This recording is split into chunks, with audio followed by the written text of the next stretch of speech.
नमस्कार दर्शक बंधु आज सनराइज रे आपण मानक स्वागत। आज वीडियो रे आपण मैंने जाने पाइबे घर दुआर मुहरे केउ सब जिनिस रखिबा द्वारा माता लक्ष्मी प्रसन्न होइथांती। कुहा जाए जे वास्तुशास्त्री अनुजाई घरे रखा जाइतिबा प्रत्येक जिनिसर शक्ति अछि जहा घरर सदस्यंक अग्रगति उपरे प्रभाव पकाई थाए। वास्तुरे घरर मुख्य प्रवेश पथरे किछि जिनिस रखिबा अत्यंत शुभ बोली विवेचना करा जाए। एहा अर्थ संबंधी समस्यारू मुक्ति जोगाई थाए। घरर मुख्य प्रवेश द्वार रे किछि जिनिस कारण एपरि किछि जिनिस रखिबा द्वारा माता लक्ष्मी को प्रसन्न करिथाए एवं आर्थिक लाभ हेबार संभावना सृष्टि करिथाए। आसंतु जानिबा एही जिनिस गुड़िक जहा घरर मुख्य प्रवेश द्वार रे रखा जिबा उचित। घरर मुख्य द्वार रे रखंतु एही सबु जिनिस। सनातन धर्म रे तुलसी गछ अत्यंत पवित्र बोली विवेचना करा जाए। तुलसी भगवान विष्णु पाई अत्यंत प्रिय।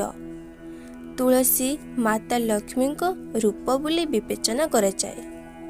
वास्तुशास्त्री अनुजाई घरर मुख्य प्रवेश द्वार आगरे तुलसी गछ लगाइबा द्वारा घरर आर्थिक अवस्था सुदृढ़ हुए। एथिपाई घरर वास्तु त्रुटि दूर करिबा पाई सर्वप्रथमे पदक्षेप ग्रहण करा जिबा उचित। सेहिपरि घरर मुख्य प्रवेश पथरे स्वस्तिक प्रतीक लगाइबा द्वारा घरे सकारात्मक शक्ति आसीथाए। द्वितीय रहिछि घरर मुख्य प्रवेश द्वारर डाहाण पार्श्वरे शुभ व लाभर चिन्ह सिंदूर साहाय्य करिपारिबे।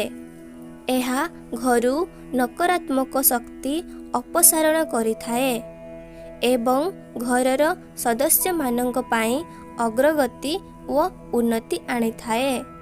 एहा घरर आर्थिक संकट को दूर करिथाए।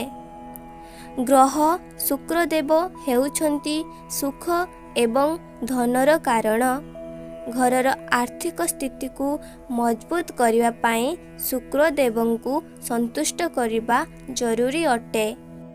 घरर मुख्य प्रवेश द्वारर उभय पार्श्वरे सुगंधित फूलर हांडी रखंतु एवं प्रतिदिन पानी दियंतु। एहा सहित धन देवी माता लक्ष्मी घर को प्रवेश करिथांती। तृतीय नियम रहिछि घरे सकारात्मक शक्ति पाई सूर्यंक आशीर्वाद पाइबाकू चेष्टा करंतु।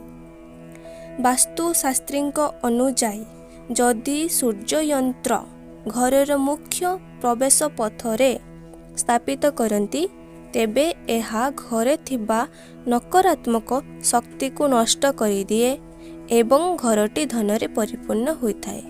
आपण माने एमिति नुआ नुआ भल वीडियो पाया पाई मो चैनल को लाइक सब्सक्राइब कर दियंतु एवं मते बहुत सारे सपोर्ट करंतु।